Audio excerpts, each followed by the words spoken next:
오늘 말씀의 제목은 상황은 달라도 손길은 같다입니다.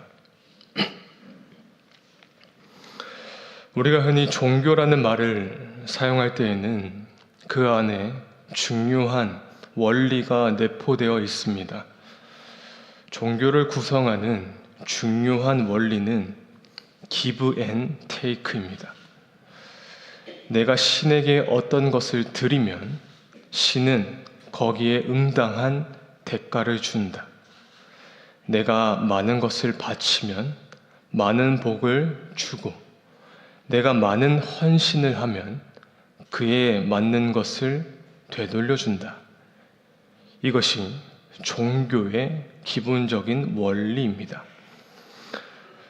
무속신앙을 생각해 보면 무속인에게 찾아가서 반드시 복대를 줘야 하죠. 그렇지 않으면 복을 빌어주지 않고 오히려 저주를 받게 될 것이다. 그렇게 말하지 않습니까? 이처럼 일반적인 종교는 이런 원리가 있습니다. 그런데 간혹 기독교 안에 이 종교의 원리를 가져오게 되는 것을 보게 됩니다. 가령 잘된 사람, 높은 사람, 돈을 많이 번 사람이 하나님의 축복을 받은 사람으로 여겨지고, 또한 나 또한 그렇게 되기를 신앙의 척도로 여겼던 때가 있었습니다. 그리고 여전히 우리 안에도 이러한 마음이 소리 없이 자리 잡고 있는 것 또한 사실입니다. 그러나 이것은 복음이 아닙니다. 왜 그럴까요?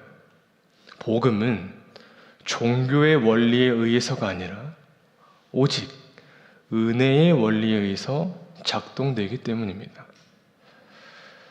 복음은 give and take의 원리가 아니라 은혜의 원리에 의해 작동됩니다.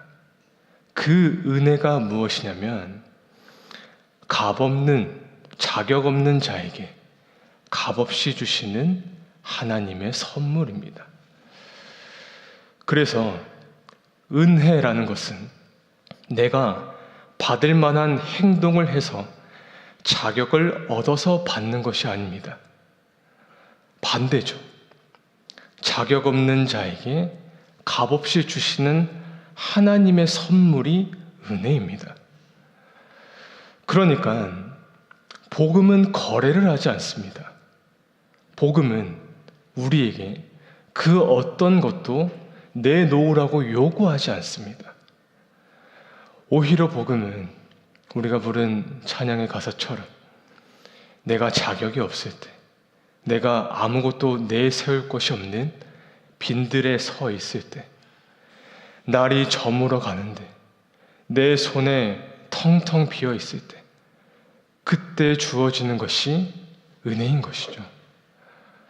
그래서 그리스도인은 복을 받기 위해서 하나님을 섬기는 것이 아니라 이미 그리스도 예수 안에 있기 때문에, 이미 모든 복을 받았기 때문에 우리가 살아가면서 하나님을 예배하고 섬기고 사랑하는 것입니다.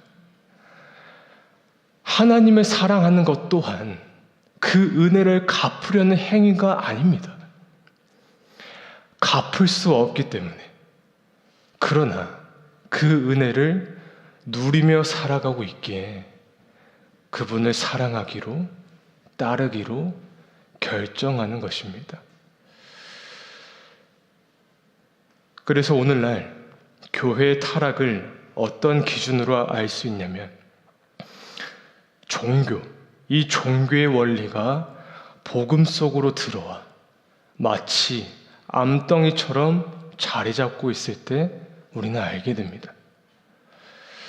분명 예수님을 이야기하고 하나님을 말하는데 그 속에 종교의 원리가 깊숙이 들어와 있습니다. 신앙은 본래 하나님을 따르는 길이라고 하지만 그것이 타락했을 때 인간은 하나님을 따르는 길이 아니라 하나님을 움직이는 방법을 찾습니다. 그때 신앙은 더 이상 순종이 아니라 조종의 기술로 변질됩니다. 많은 사람이 신앙을 통해서 안정된 삶, 성공, 사람과의 인정, 이것을 얻으려 합니다. 그 자체가 나쁜 것은 아니지만 문제는 그 목표가 하나님보다 더 커졌을 때입니다. 그때 하나님은 그 목표를 이루기 위한 수단으로 내려앉게 되고, 복음은 인간의 이 욕망을 포장하는 종교적 언어가 됩니다. 이것이 교회의 타락이고 기독교의 타락입니다. 그렇다면 초기 기독교는 어떠했을까요? 초기 기독교 안에는 오늘과 같은 종교의 원리는 발견할 수 없었습니다. 오히려 그들은 세상이 바라봤을 때 실패한 자들이었고 도망자들이었고 흩어진 자들이었습니다. 그런데 그 속에서 하나님의 손길이 여전히 움직이고 있음을 오늘 말씀을 통해 확인할 수 있습니다. 오늘 말씀 1절에서 4절입니다. 함께 읽겠습니다. 그때에 헤롯 왕이 손을 들어 교회 중에서 몇 사람을 해하려 하여 요한의 형제 야고보를 칼로 죽이니, 유대인들이 이 일을 기뻐하는 것을 보고 베드로도 잡으려 할세. 때는 무교절 기간이라. 잡음에 옥에 가두어 군인 내식인 네페에게 맡겨 지키고 6월절 후에 백성 앞에 끌어내고자 하더라. 지난 시간에 언급하였지만 이방에 생겨난 최초의 교회는 안디옥 교회였습니다. 그리고 이 교회는 예루살렘 교회가 기근과 어려움에 처한 그 소식을 듣고 직접 헌금을 모아서 도울 수 있는 이 정도의 성장을 이루게 되었습니다. 그런데 오늘 말씀 1절을 보니까 그때에 라고 시작을 하는데, 여기서 이 그때에는 예루살렘에 기근이 들어서 바울과 바나바가 안디옥 교회의 이 헌금을 가지고 예루살렘에 전달하려 가던 그때를 말합니다. 당시 예루살렘은 흉년으로 인해 민심이 흔들렸던 때였고, 이건 다른 말로 경제가 매우 안 좋았다라는 의미가 됩니다. 우리도 마찬가지죠. 경제가 안 좋으면 민심은 흉흉해집니다.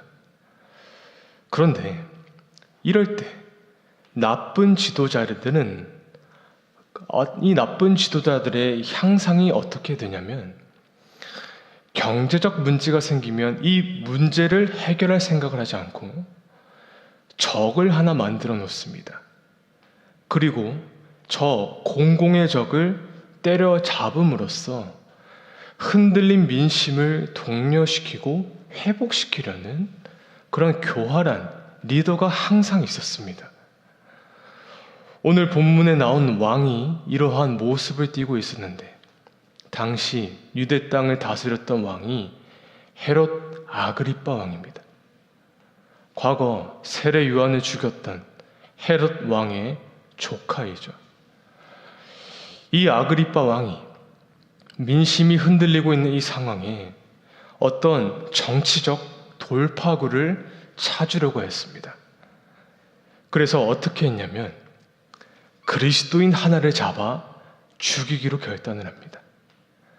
그때 잡아갔던 사람이 누구였냐면 예수님의 제자 야고보였던 겁니다. 예수님의 대표적인 제자 야고보를 아그리빠가 죽이니까 스데반 집사님이 순교했을 때보다 더 큰 파장이 교회 안에 일어나게 되죠. 그런데 이 충격이 다 가시기도 전에 아그리빠 왕은 그리스도인 한 명을 죽인 것이 나의 이 정치적인 셈법에 이득이 된다고 생각하자 야고보뿐만 아니라 베드로까지 잡아 죽이기로 계획을 합니다. 3절과 4절입니다. 함께 읽겠습니다. 유대인들이 이 일을 기뻐하는 것을 보고 베드로도 잡으려 할세 때는 무교절 기간이라 잡음에 옥에 가두어 군인 내식인 네페에게 맡겨 지키고 유월절 후에 백성 앞에 끌어내고자 하더라. 이건 마치 몇 해 전 예수님께서 유월절 날 십자가에 못 박혀 죽으신 것처럼 이때도 유월절쯤 그 날이 끝이 나고 무교절 기간이 시작될 때 베드로를 함께 잡아 죽이겠다는 것이 헤롯 아그리빠의 계획이었습니다. 베드로가 바로 이런 처지에 지금 놓여져 있는 거예요. 그러니까 사도행전이라는 이 책은 이런 디테일이 있습니다. 우리가 흔히 생각하는 사도행전은 복음이 전파되고 영광스럽고 마르티스, 증인들의 힘 있는 서사 이렇게 생각하기 쉽지만 자세히 살펴보면 이들이 지금 얼마나 큰 공경에 처해 있는가를 보게 되는 것이죠. 승리의 역사뿐만 아니라 표면적으로는 이 세상 왕의 힘에 의해 생명이 좌지우지되고 교회의 운명도 이 정치적 입장에 따라 흔들리는 것을 여실히 보여주고 있습니다. 근데 사실 이건 우리도 마찬가지죠. 우리의 삶도 하나님이 인도하시는 것처럼 보이지 않고 표면적으로 봤을 땐 세상의 힘에 의해 돈의 논리에 의해 이리저리 끌려가는 것처럼 느껴질 때가 있잖아요.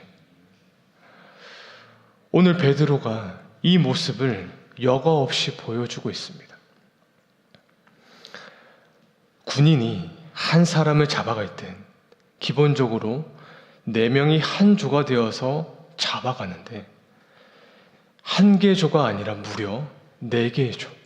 그러니까 총 16명의 군인에 의해 베드로 한 사람이 잡혀가게 됩니다. 그런데 그 밤에 하나님의 천사가 베드로를 찾아오게 되죠. 4절과 그리고 7절까지입니다. 함께 읽겠습니다. 잡음에 옥에 가두어 군인 내식인 네페에게 맡겨 지키고 유월절 후에 백성 앞에 끌어내고자 하더라. 이에 베드로는 옥에 갇혔고 교회는 그를 위하여 간절히 하나님께 기도하더라.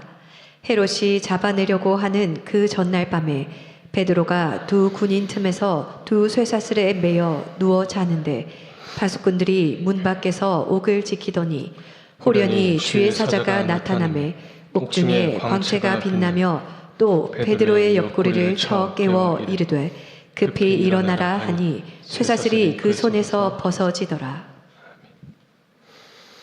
교회의 지도자이자 예수님의 제자 야고보가 사형을 당하게 되고 이제 베드로까지 잡혀 들어간 상황에서 교회가 간절히 기도하고 있었습니다. 그리고 그날 밤에 베드로가 쇠사슬에 매여 두 군인 틈에서 자고 있었다고 말합니다.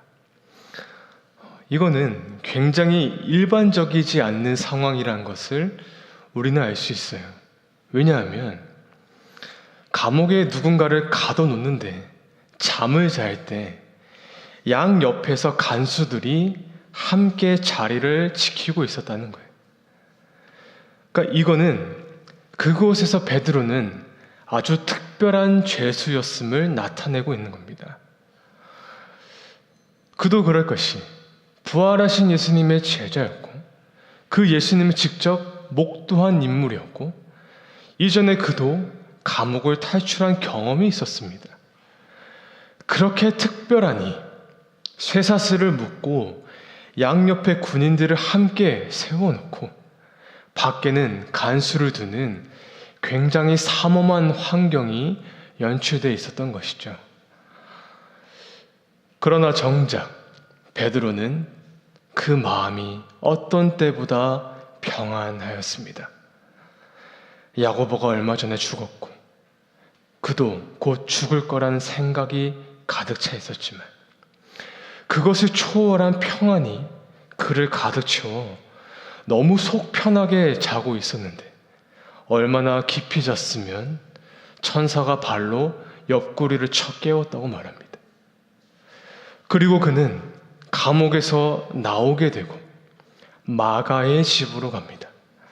정확하게는 마가의 어머니의 집입니다. 여러분, 이 집이 어떤 곳이죠? 오순절 이곳에서 기도하던 중 성령이 임하셨던 집입니다.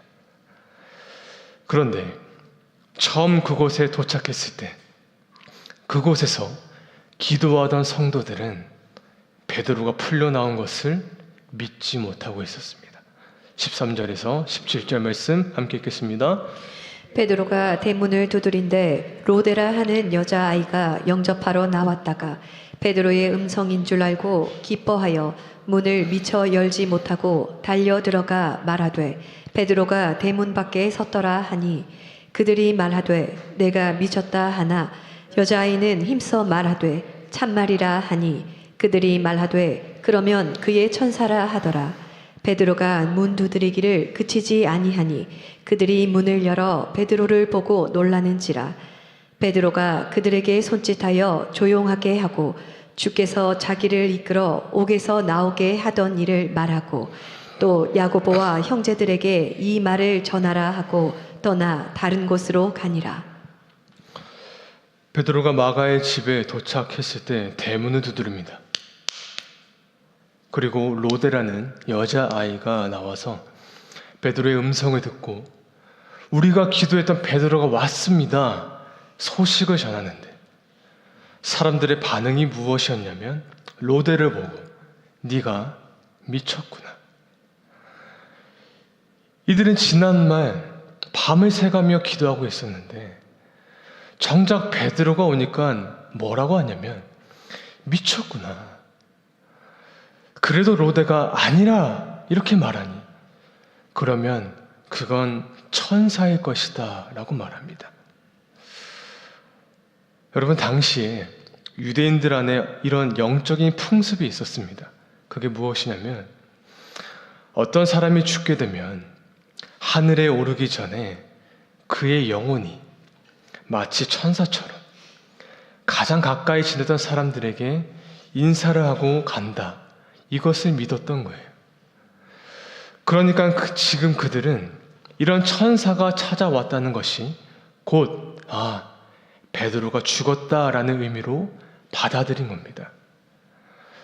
그런데 그래도 대문 두드리는 소리가 들려 나가보니 진짜 베드로가 서 있는 것을 보고 놀라게 되고 그리고 베드로는 그들을 조용히 시키고 이 일을 당시 동명이인이자 예수님의 친동생이었던 야고보에게 전하라 명령을 합니다. 오늘 우리가 이 말씀을 통해 발견하게 되는 교훈은 세 가지입니다. 첫째는 우리가 그리스도인으로 승리하며 살아가는 삶, 그리스도인으로서 성공하고 잘 되는 삶은 세상이 말하는 기준과 다를 수 있다는 것입니다. 동일한 예수님의 제자였지만 야고보는 사형을 당하였고 베드로는 기적적으로 구출하게 되었습니다. 그러나 성경은 여기에 대해서 그 어떤 평가도 하고 있지 않습니다. 야고보가 잡혔을 때 그가 기도하지 않아서 그가 믿음이 약하여 처형당하였고 베드로는 교회가 기도하였기 때문에 구원받았다라는 말을 하지 않았습니다. 성경은 여기에 대해서 어떤 코멘트도 달지 않았습니다. 야고보와 베드로를 비교하지 않았습니다. 그저 이 일이 일어났음을 두 가지의 형태로 보여줄 뿐입니다. 이것을 통해 무엇을 깨달아야 되냐면 하나님 안에서는 어떤 일도 일어날 수 있음을 우리는 인정해야 된다는 거예요. 그러나 분명한 것은 이 모든 일이 처음부터 끝까지 하나님의 섭리 속에 일어난 일이란 사실입니다. 야고보에게 어떤 죄악이 있어서 이런 비참함이 일어난 게 아니고 베드로가 뭔가 잘해서 구출된 것이 아니라 하나님은 이렇게도 일하시지만 저렇게도 일할 수 있다라는 의미인 거예요. 그리고 이것은 우리의 삶도 동일함을 보여주고 계십니다. 삶에서 일어나는 여러 안타까운 일들이 있습니다. 내가 이해하지 못하는 일들이 벌어질 때가 있습니다. 그런데 그럴 때마다 우리 안에 무의식적으로 올라오는 생각이 무엇이냐면 나의 잘못된 모습입니다. 그리고 거기에 대한 스스로의 정죄입니다. 마치 서두에 말한 것처럼 종교의 원리, 기브 앤 테이크처럼 이 어려움을 내가 뭔가 더 열심히 하지 않아서 내가 어떠한 잘못을 해서 그에 대한 대가로 여기면서 세상이 말하는 이 종교의 원리 나를 가두는 것입니다. 물론 하나님 우리의 죄악에 대해 심판하시고 대가를 치르게 하시죠. 그러나 그것을 허락하신 것은 다시 십자가 앞에 나를 세우시고 스스로를 겸비하고 돌아보면서 하나님, 내가 하나님 앞에 부족한 것이 무엇입니까? 되돌아보게 하시는 것이 목적이지. 스스로를 이 종교의 원리에 가두고 정죄하며 망가뜨리는 것. 하나님이 날 버리셨어. 여긴 더 이상 희망이 없어. 이 관계는 끝이야. 여러분, 이것은 우리에게 속한 것이 아니라는 거예요. 또 반대로 어떤 경우에는 기적과 같은 내 생각 너머의 일들이 이루어질 때가 있습니다. 그러나 그것 또한 나에게 속한 것이 아닙니다. 이 모든 일들이 그저 하나님 안에서 일어날 수 있다라는 거예요. 예수 믿으면 복 받고, 예수 믿으면 어려움이 없고, 예수 믿으면 폭풍이 잠잠해질 것이다. 그렇지 않다고요. 실제로 성경이 보여주는 수많은 삶의 스토리는 성도의 삶 속에는 언제나 생각지도 못한 일들이 계속해서 발생했습니다. 그러나 중요한 것은 그것이 기쁜 일이든 슬픈 일이든 축복이든 환난이든 모든 상황 속에서 하나님의 손길은 항상 있었다는 것입니다. 그러므로 그리스도인은 무엇을 바라봐야 되냐? 그 상황을 바라보는 것이 아닌 그 상황 속에 있는 하나님의 손길을 바라봐야 되는 것이죠. 그래서 두 번째, 오늘 말씀이 우리에게 알리는 진리가 무엇이냐면 모든 상황 속에 하나님의 손길이 있기에 교회는 그것을 놓고 반드시 기도해야 된다는 것입니다. 5절 말씀입니다. 함께 읽겠습니다. 이에 베드로는 옥에 갇혔고 교회는 그를 위하여 간절히 하나님께 기도하더라. 야고보의 순교와 베드로의 이 잡힘을 놓고 교회는 기도하였습니다.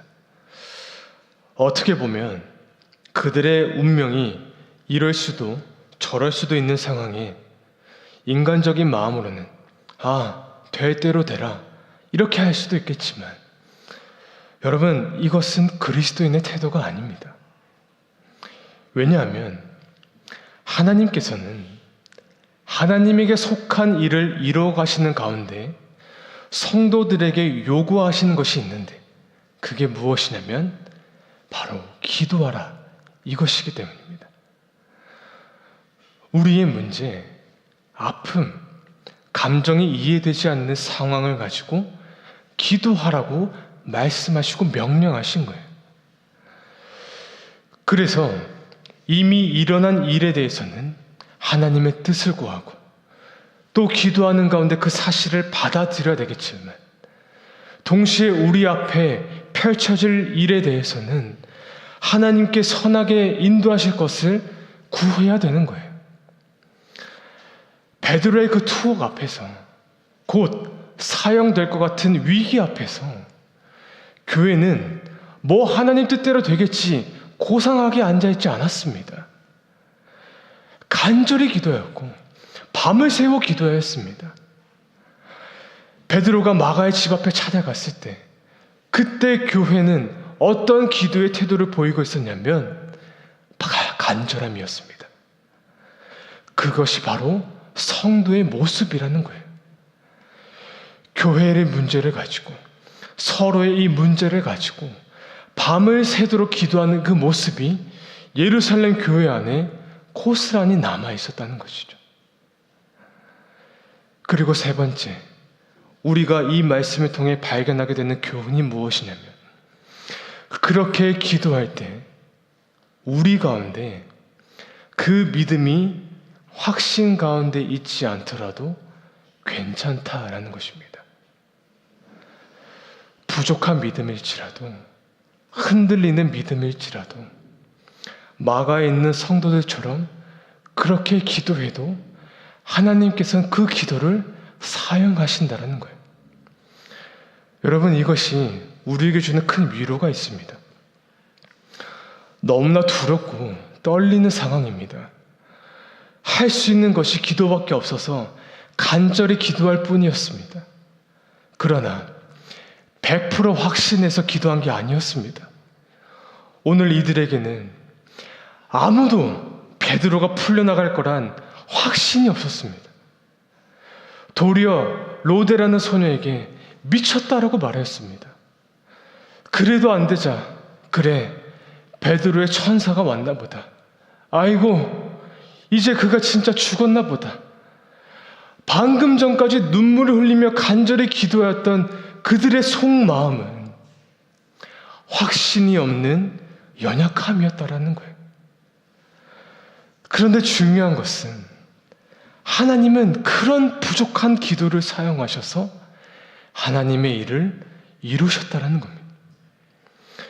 물론 이 모든 일이 하나님의 주권에 달린 일이지만 그 과정에 그려진 그림은 하나님이 부족한 자들의 기도라는 이 도구를 사용하셔서 하나님의 일을 그려가고 있었습니다.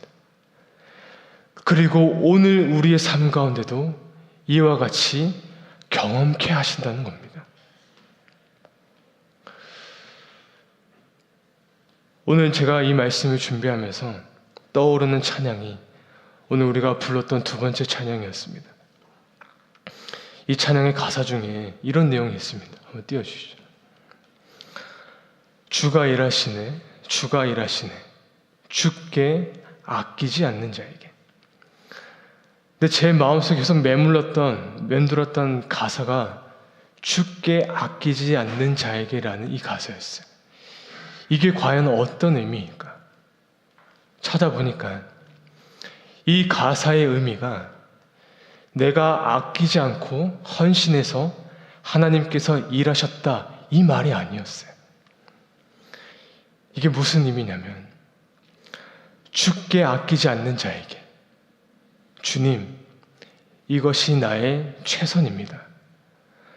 내가 주님 앞에 드릴 수 있는 것은 날이 저물어 갈 때, 빈손으로 걸을 때 내가 가지고 있는 것, 흔들리는 믿음으로 드리는 이 기도, 이게 다이지만 그때가 바로 주님께서 일하실 때라는 그런 의미였습니다. 사랑하는 세운교회 성도 여러분, 야고보의 삶에도 베드로의 삶에도 그리고 그 성도들의 기도 속에도 모든 상황은 다 달랐지만 그 속에 동일하였던 것은 바로 하나님의 손길이었습니다. 우리의 삶도 그렇습니다. 때때로 인생의 감옥 속에 갇힌 것처럼 느껴질 때가 있고 하나님의 침묵이 길게만 느껴지는 밤이 있습니다. 그러나 그 침묵 속에서도 하나님의 손길은 멈추지 않았습니다.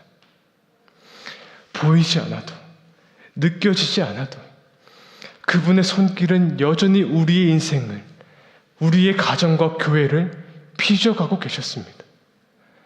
그러므로 그리스도인은 보여지는 결과가 아니라 매 순간 우리의 삶에 개입하신 하나님의 손길을 바라봐야 되는 겁니다.